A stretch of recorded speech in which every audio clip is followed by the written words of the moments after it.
Olá pessoal, chegamos aqui no 21º episódio do podcast Aquarismo para Todos. Tudo bem com vocês?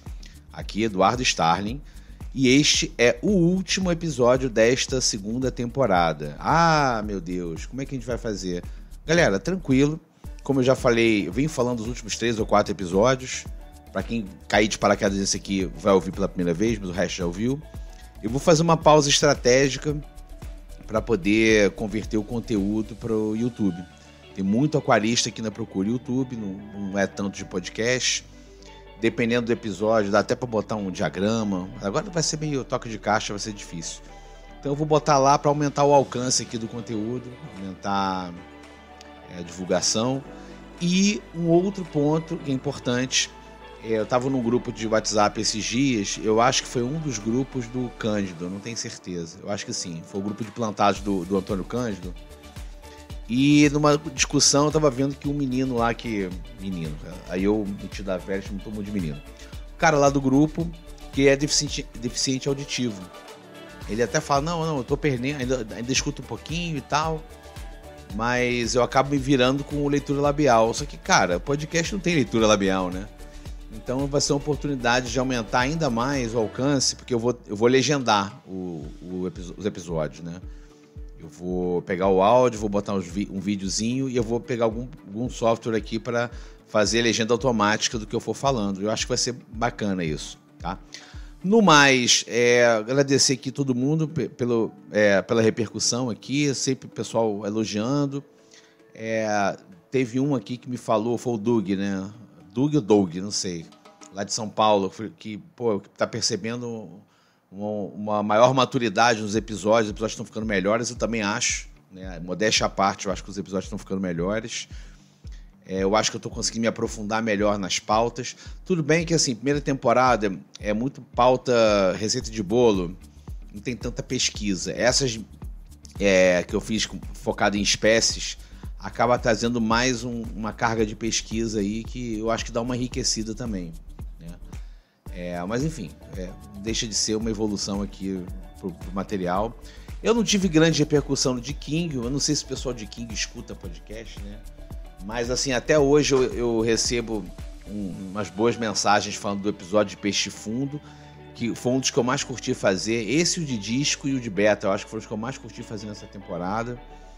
Gostei bastante mesmo.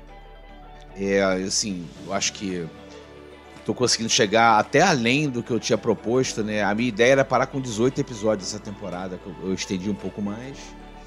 E aí, assim, enquanto eu faço a questão dos vídeos, está aberta a temporada de caça às pautas. Ou seja, se tiver uma ideia de coisas pra gente abordar aqui, manda pra gente aqui. Os contatos estão aqui no nosso Linktree. O link está no Instagram, o link está aqui na descrição do episódio. Ou então manda aqui um e-mail para a gente aqui, o aquarismoparatodospodcast@gmail.com. Se você tiver com preguiça de ir na descrição, acontece, né? Enfim. E aí manda sugestões de pauta aqui. Eu já estou aqui dentro do backlog aqui de pautas. Eu vou fazer algum falando de Paulistinha. Provavelmente vou falar de Pessilídeo, porque eu falei de Guppy, mas eu acho que vale falar um pouco mais de Pessilídeo. Vou pensar, né? De repente não tem tanta coisa para falar. Vou falar de Acarabandeira, que o pessoal fala, que eu acho que é legal. Tem muita gente que curte pra caramba a Acarabandeira. Vou ver se eu faço um de Acarabandeira. Vou fazer um de Tetras, né? E eu tô pensando em fazer, de repente, sobre alguns temáticos. Então, por exemplo, Aquário Nano. Embora eu tenha falado alguma coisa, eu vou falar um pouco dos bichos, de alguns cuidados. Vou pensar alguma dessas coisas. Uma outra coisa que me fala, que nem é muito a minha praia, assim, não é que não seja minha praia, talvez não entenda tanto, falar sobre desenvolvimento de plantas, né? E acho que dá uma pauta legal também. Tá aberta aqui também a possibilidade de convidar algumas pessoas para fazer. Aí pode até ser em forma de live no YouTube. E depois o áudio eu mando no feed do podcast. E aí, no caso, tem que pensar exatamente o que eu vou perguntar, sobre o que eu vou falar. Tem um cara que tem conversado bastante nas últimas semanas aqui, que é o Rafa, que é do Namastê Aquapaisagismo. Então, um trabalho bem bacana, um cara aqui do Rio, que ele tem um nicho de mercado interessante. O cliente quer um aquário, só diz mais ou menos o que ele quer, o tamanho, e ele faz tudo. Embora eu acho que o barato é você pensar o visual do aquário, eu gosto disso. Eu entendo gente que quer ter, não entende, de repente não vai querer entender, que é só curtir essa parte. Legal, eu acho muito legal ter esse serviço. E aí eu tenho conversado muito com o Rafa aqui, ele tem dado umas ideias muito bacanas também. E ele já trouxe a possibilidade de a gente falar sobre a parte de doenças, com uma veterinária especializada em peixes, que eu acho legal. Posso, de repente, falar com algum lojista. Eu estou devendo já fazer um com o Vitor Hugo, da Mundo dos Discos também. Pode ser uma possibilidade também, ou por live ou gravado, né? E aí, eu acho que tem muita coisa que a gente pode fazer por aqui. De repente, alguma região específica, por exemplo, eu acabo conhecendo mais o mercado aqui do Rio de Janeiro, mas de repente alguém de outro estado aí quiser sugerir pauta também de alguma loja do lugar, alguma coisa, tá aberto. Vou conseguir? Não sei, mas tá aberto, a gente avalia, tô aberto aí para o que for, tá? Agora, esse último episódio, como eu já prometi uns 3 ou 4 episódios atrás, a gente vai falar sobre e quando tudo dá errado? Por que eu vou falar isso? Vou repetir até o que eu já falei. Muitas vezes a gente tem uma ideia perfeita de um aquário, ou cisma com alguma coisa que na nossa cabeça é perfeita, e a gente começa a ter um monte de problemas, e a gente tenta catar receitas de bolo para resolver e não resolve, e entra numa espiral de problema, e muita gente larga o aquarismo por conta disso, né? Muita gente. Além disso, tem muito vídeo no YouTube bacana, mostrando montagem de aquário, mostrando todo o aquapaisagismo e tal, mas poucos mostram o aquário rodando depois e por que o aquário fica bonitinho, fica sem alga. Pouca gente dá esse pulo do gato, né? Ou como resolver. Até eu tenho visto um ou outro aí que coloca uns desastres aí. Outro dia eu vi um vídeo do Mark Dawson, né, do MG Fish Tanks, ele mostrando um aquário que deu errado, mas não mostrou, né? O que ele falou que foi um sensacionalismo, que o deu errado dele é porque as plantas cresceram e ele não podou. Pô, não é isso. O problema, eu acho que a gente tem problema muito pior por aqui. Então eu vou fazer um apanhado disso, trazendo algumas histórias de alguns ouvintes. Eu fiz um apanhado aqui de algumas pessoas, vou trazer umas histórias minhas também, de alguns desastres, e a gente discutir um pouquinho. Quem quiser depois trocar, acho que vai legal, especialmente para tirar o peso do ombro da gente. Cara, a gente tem muito pouca coisa de aquarismo aqui no Brasil para ancorar. A gente não tem muito suporte de lojista. Poucos lojistas realmente entendem de aquário. Tem muito cara que te empurra ali, dane-se. E, cara, eu acho que a gente tem que tirar um pouco o peso do nosso ombro quando dá errado. Dá errado mesmo. E a gente vai tentando. O mais importante é tentar aprender com os nossos erros. Que essa é a mensagem do episódio. Eu tô dando spoiler, mas é isso. Então, gente, vamos lá para nossa pauta. E quando tudo dá errado?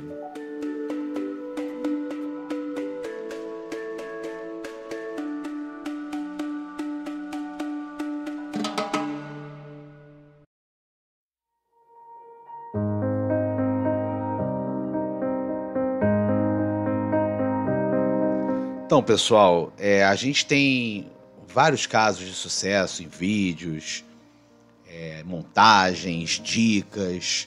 A gente fala de tudo, mas sempre dá alguma coisa errada. Normal dar errado. E aí a gente tem a intenção aqui, no caso, é de pensar, cara, e aí? O que eu fiz de errado? O que acontece?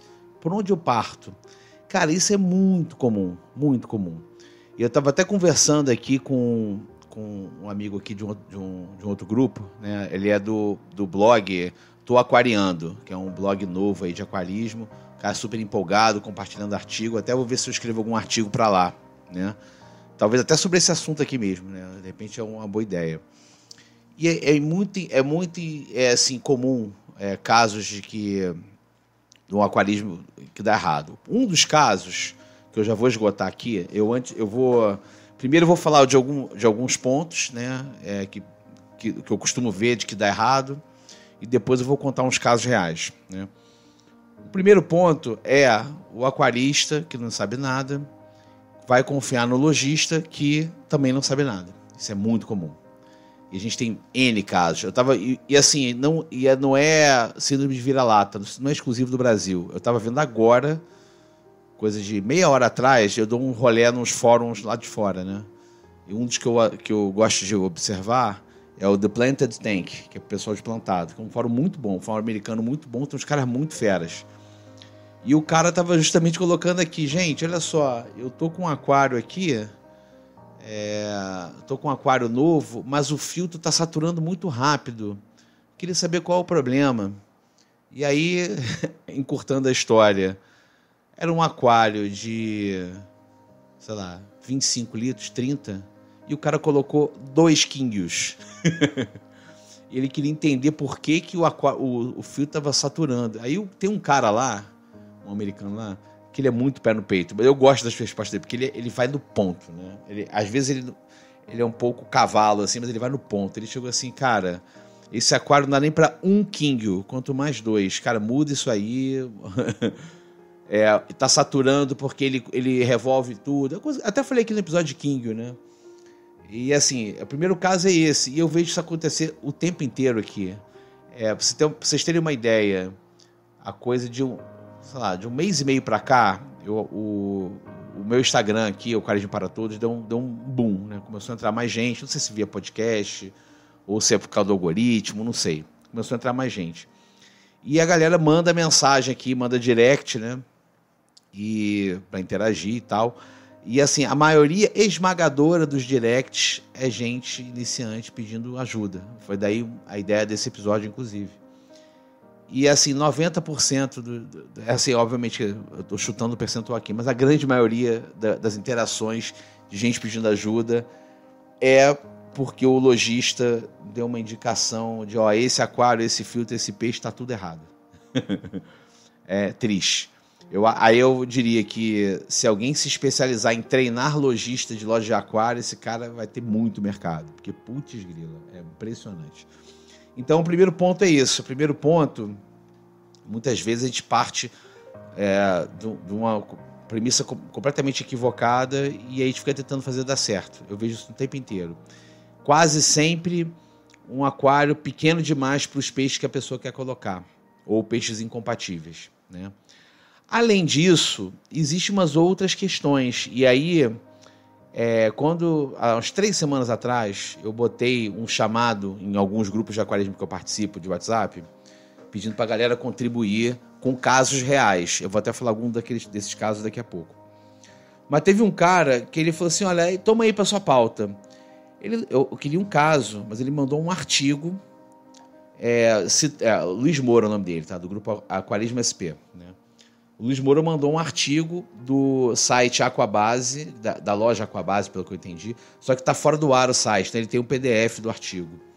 E eu falei para ele, cara, não é exatamente o que eu queria, mas vai me ajudar muito. Falei para ele, né?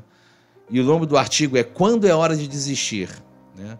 Que foi escrito pelo professor Eduardo Fonseca Júnior. Desculpa, Eduardo Fonseca Júnior, meu xará, não te conheço, mas gostei muito do que você escreveu.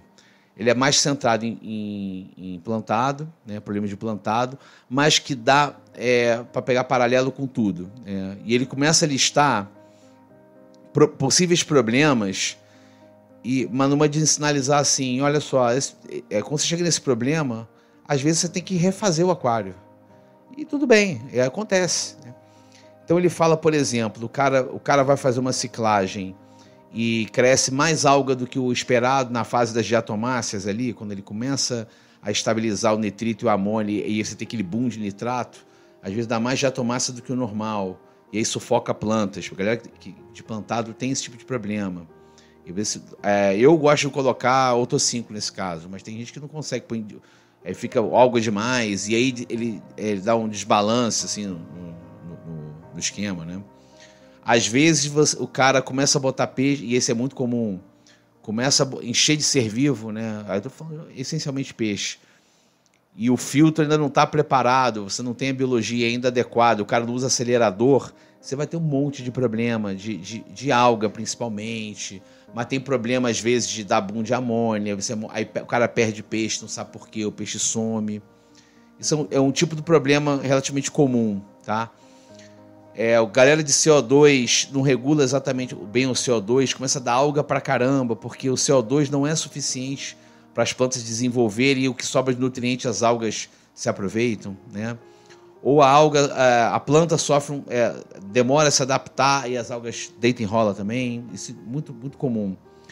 Casos também você pode ter umas perdas inesperadas, entre aspas, inesperadas, né? Perda de peixe, você começa a morrer peixe, você não entende por que está morrendo peixe.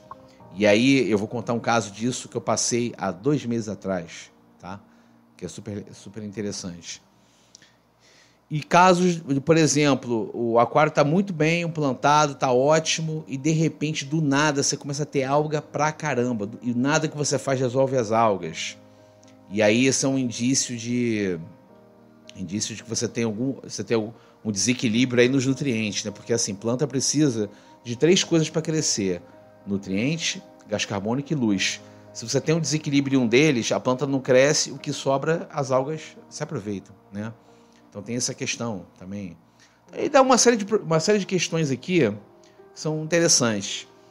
O que eu quero tirar disso aqui? Gente, todo mundo tem problema e a gente não tem bola de cristal.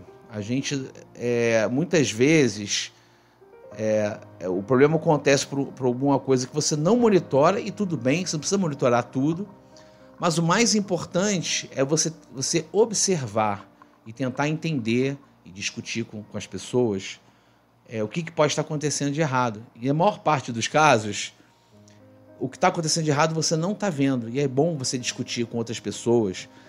E eu acho uma coisa errada, que eu vi muito fora de aquarismo, que as pessoas já saem julgando. Porque você é um iniciante, você fez errado, você não... Cara, menos, tá? Todo mundo passa por problema. Vamos tentar entender, julgar menos e ajudar mais. Eu vejo isso muito acontecendo em fórum, tá? Já vi mais no passado, hoje em dia nem tanto, porque hoje em dia quase não sobrou fórum aqui, né? As pessoas estão todas em WhatsApp ou em chat de YouTube. Mas eu já vi isso acontecer pra caramba. E aí o recado que eu queria dar antes de eu falar os casos reais tenta observar o que está acontecendo, tenta ver e assim, tenta repensar tudo. Às vezes a gente faz as coisas com uma ideia na cabeça, mas a coisa não funciona exatamente como a gente queria.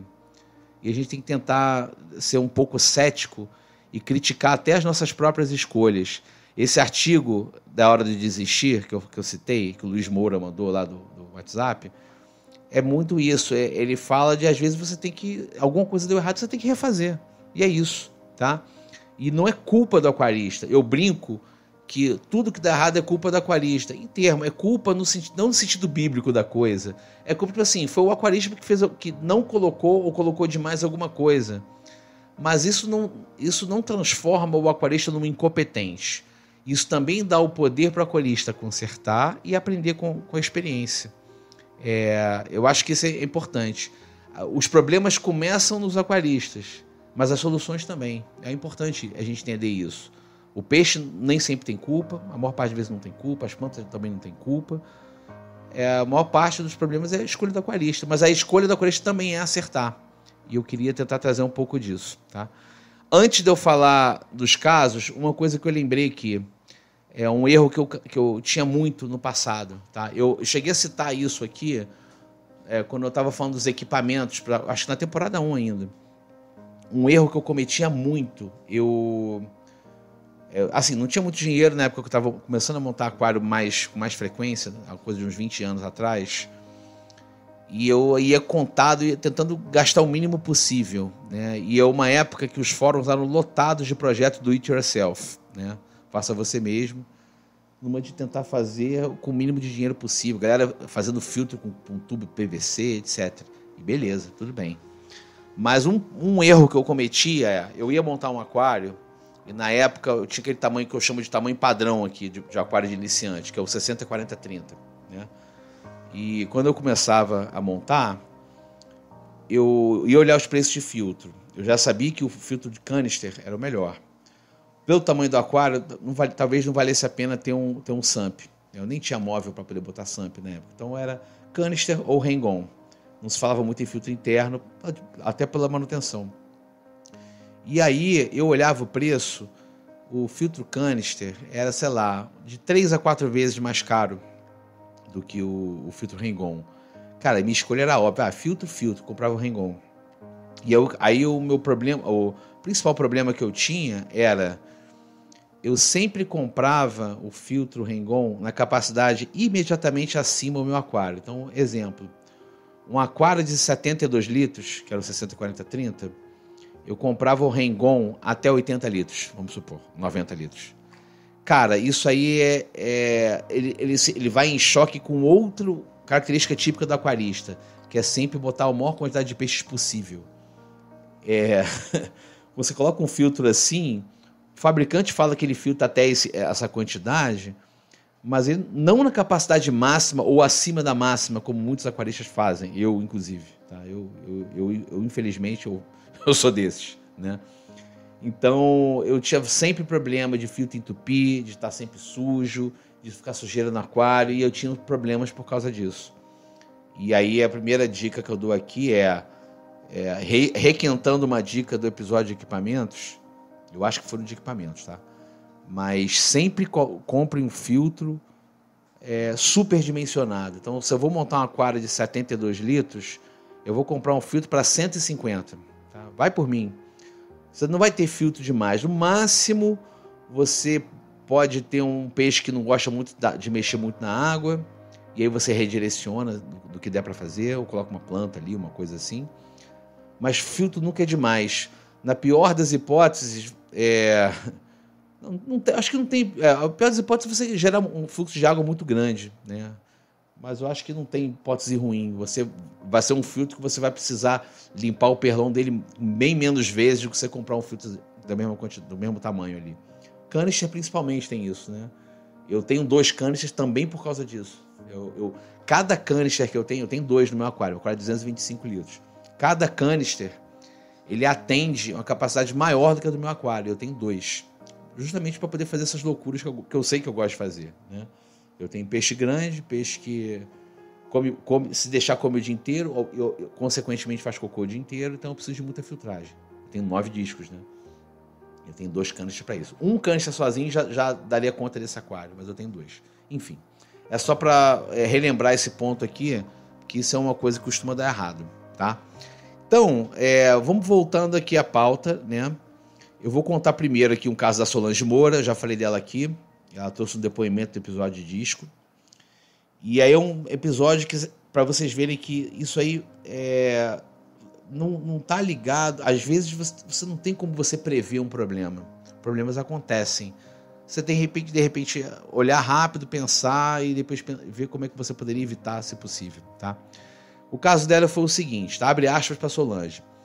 Uma vez cheguei em casa no domingo à noite e toda a casa estava inundada. Era um aquário de 120 litros que descolou o silicone.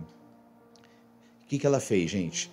Pegou água, botou água no tanque de lavar roupa dela, com balde e tudo, improvisou um aquário no tanque, ligou as bombas no tanque e salvou os discos selvagens dela. Tinha 3 discos selvagens. Colocou no tanque com filtro por conta do silicone que descolou do aquário.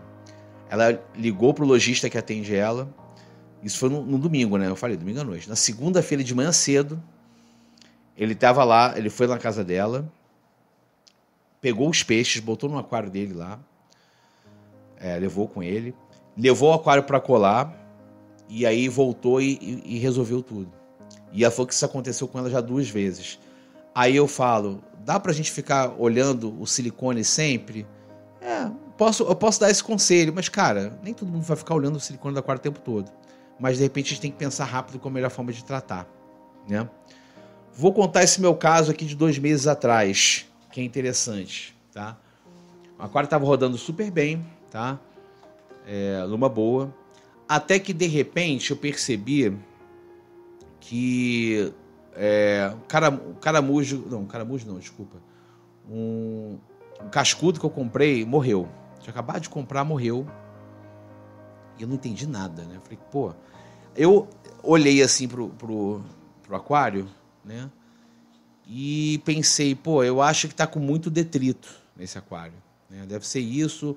Eu não tô conseguindo aspirar o suficiente, não tô limpando o suficiente. Eu, sem analisar a grande coisa, eu cheguei e enchi o aquário de caramujo. Não, vou botar umas ampulares aqui para ajudar com os detritos e tal. Ela come alga ainda por cima, vai dar uma força aqui no aquário. Resultado, os otocínclos todos que eu tinha morreram.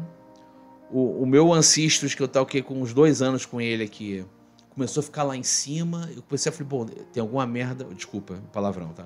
Tem algum problema um pouco maior aqui. Alguma coisa aconteceu maior. Eu vou precisar olhar com calma. E aí eu resolvi assim, bom, eu tenho que questionar inclusive os meus pressupostos. Eu analisei tudo do aquário. E aí o que eu descobri? Que tinha rolado um pico de amônia, porque deu uma quantidade, um crescimento de alga do nada, uma alga filamentosa assim do nada, de diatomácea, que provavelmente foi da primeira morte que eu tive. Que a biologia processou, aí deu um aumento de nitrato, aí deu um grande boom de alga. Quando eu coloquei os caramujos, alguma coisa fez os caramujos morrerem. E aí deu um segundo pico de amônia que matou os otocínclos e quase matou o meu Ancistus. E aí eu fiz 3 trocas de água, assim, dia sim, dia não, uma boa troca de 40%. Né? Removi, tirei todos os caramujos que eu achei. E o caramujo morre, você não sabe que ele está morto. Tá com a conchinha ali, você não vê. Né? Esse é o maior inimigo silencioso que você tem, né? Até num papo no grupo do Jaime outro dia, ele falou, cara, que isso é um problema com lagosta filtradora. As pessoas põem lagosta filtradora, que é relativamente sensível à água com baixa oxigenação, assim como o cascudo também é, né? Só que quando ela morre, você não vê que ela morreu. Ela tá ali quietinha no canto, você acha que ela tá viva, ela morreu. E de repente dá um pico de amônia no aquário e você não sabe de onde veio o BO da história, de onde veio a ocorrência, né? Então, no meu caso, eu descobri isso. E aí só me restou, falei assim, será que tem algum produto químico na água que fez que os caramujos morressem, que fez que os otocínclos morressem? Aí eu desconfiei de um monte de coisa. Inclusive, eu estava dando patê do Antônio. O Antônio tem um patê, que é o patê Prase, que ele tem um pouquinho de praziquantel. E praziquantel é um remédio para verme que é usado, inclusive, para esquistossomose, aquele verme que dá em caramujo. Eu já fiz logo a associação, caramujo, praziquantel, bababá. Só que, cara, o problema estava muito mais na minha cara do que eu tinha visto, do que eu tinha noção. O pH do meu aquário estava 6.0, estava muito ácido, muito ácido.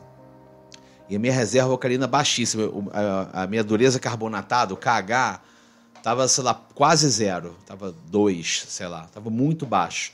Ou seja, a volatilidade do pH está muito grande, tendendo a acidificar por conta de folha de planta, essas coisas. E aí, quando eu entrei com os otocínclos, eles sentiram o choque do pH e morreram. E provavelmente foi o que matou os cascudos também, por causa do pH muito ácido, né? E aí eu falei assim, cara, eu vou ter que fazer. Aí eu resolvi tratar o problema por partes. Primeiro, vou resolver o da amônia. Então eu fiz bastante TPA, entrei com o acelerador biológico.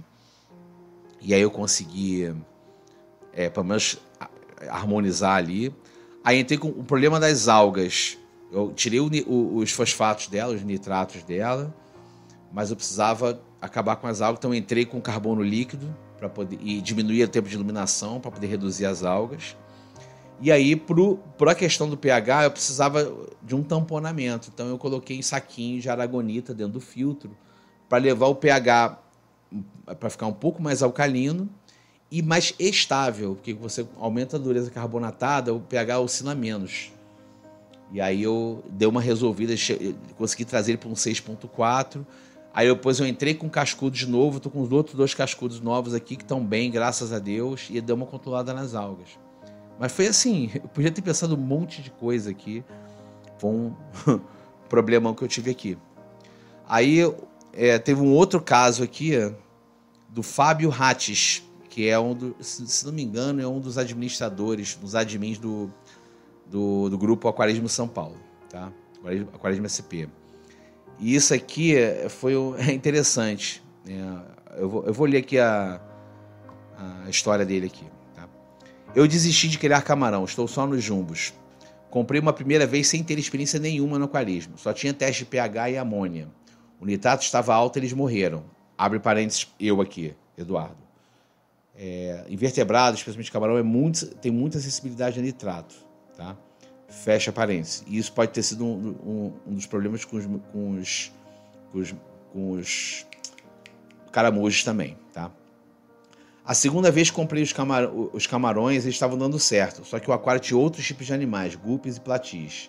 Percebi que os peixes comeram eles. Na terceira, montei o aquário novo, do zero, sem peixe, sem nada. Ficou mais de um mês só o aquário rodando com as plantas. pH 7, amônio-nitrito zerados. Adicionei os camarões, eles seguraram bem, crescendo por um mês. Um dia, do nada, não achei mais nenhum camarão no aquário. Quando percebi, todos tinham morrido. Desisti de tentar criar os camarões neocaridina. Hoje no aquário, remontei e tenho um Oscar Tigre e estou guardando para o aquário jumbo que tem na sala. E é isso. A neocaridina tem essa questão, tá, gente? Ele é relativamente sensível. É um camarão lá do Sudoeste Asiático, ele é relativamente sensível.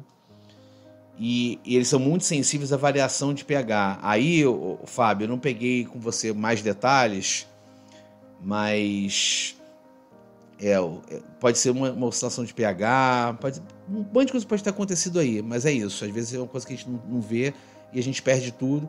E aí, cara, às vezes tudo bem, a gente muda o foco e faz outra coisa e beleza, tá? Um outro caso aqui, e aí na verdade são temas. Tem uma ouvinte nossa aqui que segue a gente no Instagram, ela não interage nos grupos, mas seja aqui no Instagram, ela me manda de vez em quando no Instagram, Marina Masquel. Não sei se é Masquel ou Masquel, tá, Marina? Desculpa. E aí ela trouxe algumas sugestões para falar aqui. Sobre problemas e soluções. Infestação de caracóis, que para alguns é problema. E a solução, mocinha. Realmente, mocinha devora os caracóis. Para quem tem problema de caracol, ele devora. Eu tô com uma infestação de caracóis aqui no nano da minha filha, só que no caso dela, se eu botar mocinha, ele acaba com tudo, porque o aquário dela é de Endler, que é aquele guppy menorzinho, de rabo pequeno, e neocaridina. Então se eu botar mocinha, só vai ter mocinha no aquário. Aí o segundo aqui, infestação de alga peteca, resposta, tirar plantas, produtos anti-alga e TPA.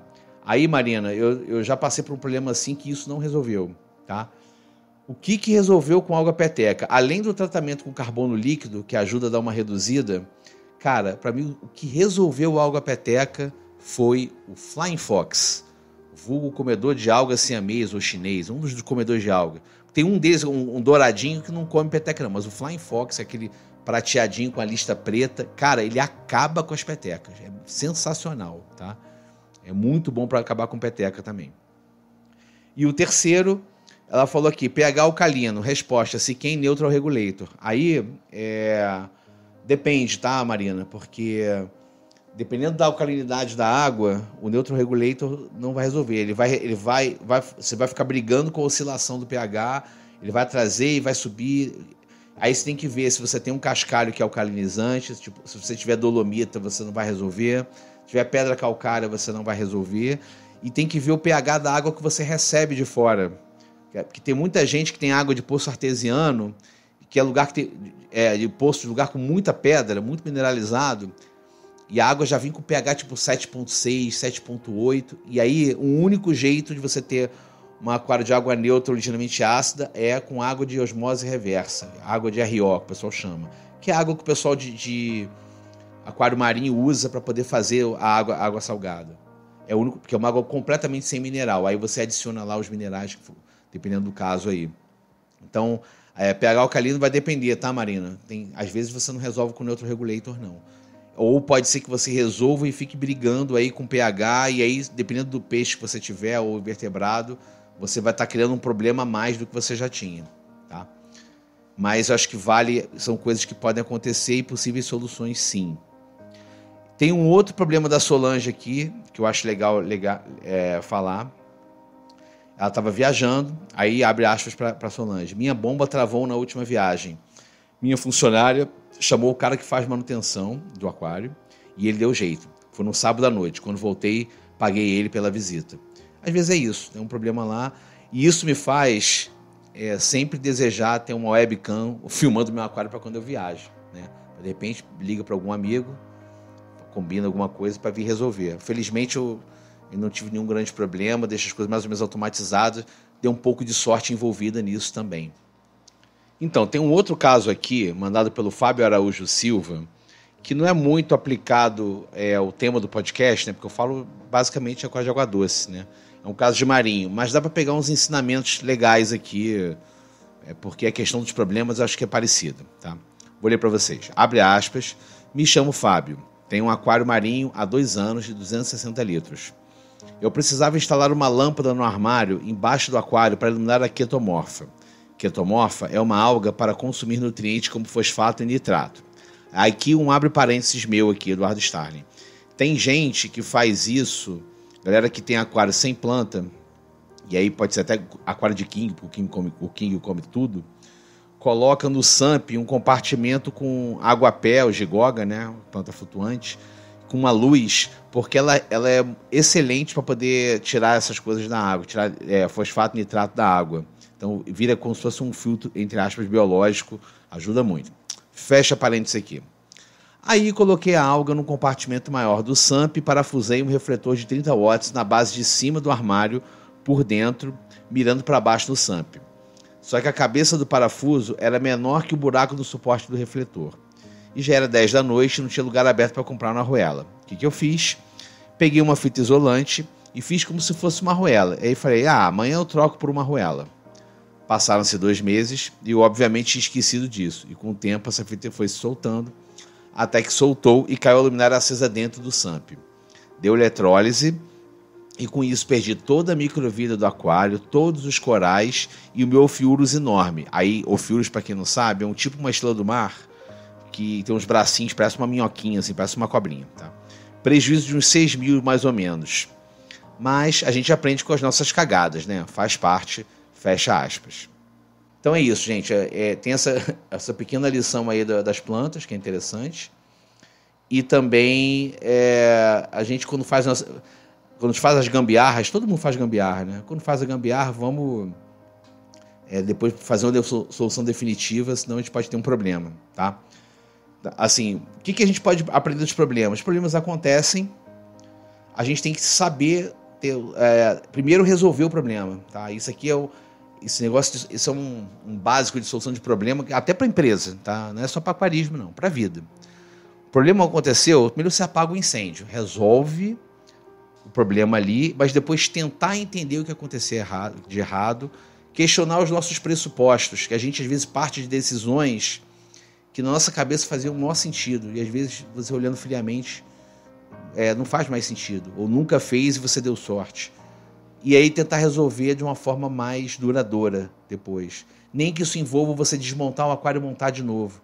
É o caso que eu estava falando aí do artigo, que tem um boom de alga depois de anos de um plantado. Às vezes o teu substrato fértil já está depletado, já não tem mais nutriente nenhum. E aí você tem uma escolha, ou você parte para ficar botando fertilização líquida, ou você refaz. Aí é de cada um, tá?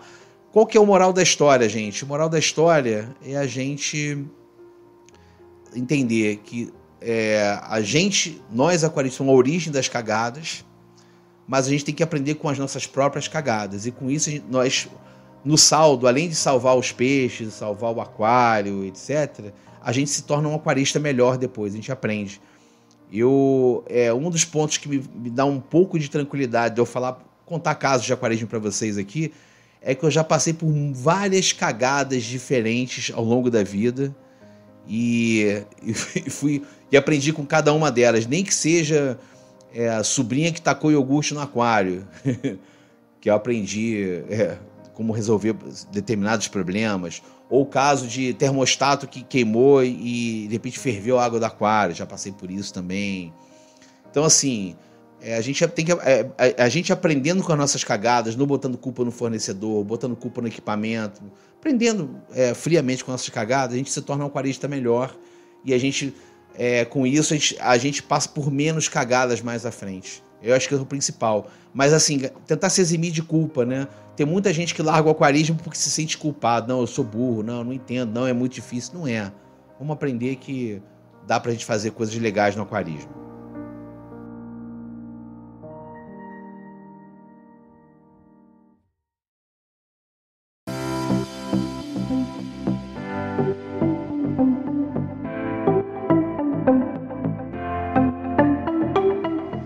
Pessoal, chegamos então aqui ao final do episódio, tá? Muito obrigado. Eu acho que foi educativo, né? Falar um pouco das cagadas e tentar tirar um pouco dos nossos ombros e usar isso como uma chance, como crescer como aquaristas, né? E fazer menos cagadas no futuro. Isso é um fechamento que eu queria fazer, até porque é difícil você ver vídeo mostrando isso no YouTube, né? Como eu falei lá na abertura do episódio. Legal a gente poder compartilhar isso. E queria dar uns avisos aqui rapidinho antes de eu encerrar, tá? Como eu falei, esse episódio aqui encerra a segunda temporada, mas isso é só uma pausa, tá? Eu vou dar um tempo aqui.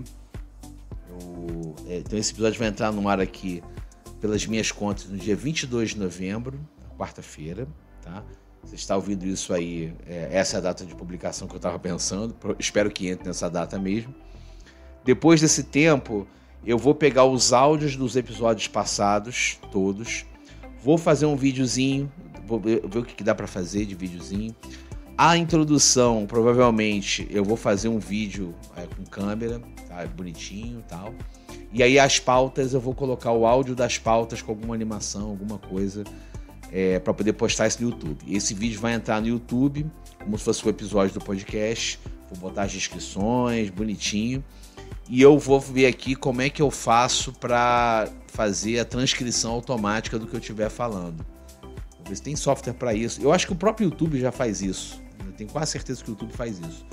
Eu vou fazer essa transcrição automática para o pessoal que é deficiente auditivo. Como eu falei na abertura, tem gente que procura conteúdo aí e depende disso. Eu até sei que o Spotify tem o serviço de transcrição, não sei se funciona bem, mas nem todo mundo escuta pelo Spotify, embora seja a maioria, né? Então eu vou botar isso no vídeo também, bonitinho, para quem tem dificuldade de ouvir, ou quem não está podendo ouvir, que é só ler o que eu estou escrevendo também. Beleza. Eu vou começar a postar os vídeos lá, e aí, nesse meio tempo, eu vou começar a pensar as pautas para voltar ao podcast, ainda sem previsão, tá? Não vou ficar pretendo não dar muito tempo, não. Provavelmente esse mês de dezembro eu vou fazer isso, aí vem as festas. Janeiro eu vou estar um tempo fora, vai ser mais complicado. Provavelmente em janeiro eu vou programar ainda para entrar no ar esses episódios do YouTube. O podcast, assim, eu acho que ele deve voltar lá para fevereiro, tá, gente? Final de janeiro, início de fevereiro. E a minha ideia no podcast, tá? A minha ideia é ou eu vou gravar com vídeo já, tá? Vou falando com vídeo. Ou então vou gravar o áudio como eu venho fazendo e vou postar em seguida no YouTube. Ainda não vi o que é o melhor. Provavelmente vou fazer uns testes antes para poder definir o formato, tá? Mas a ideia agora é que o que saia do YouTube vá sair também no podcast e vice-versa, tá? Além disso, o canal vai ter uns videozinhos que não vão sair no podcast. Então, galera que vê YouTube, vocês vão ter aí alguma coisa aí que não sai no podcast, porque não faz sentido, né?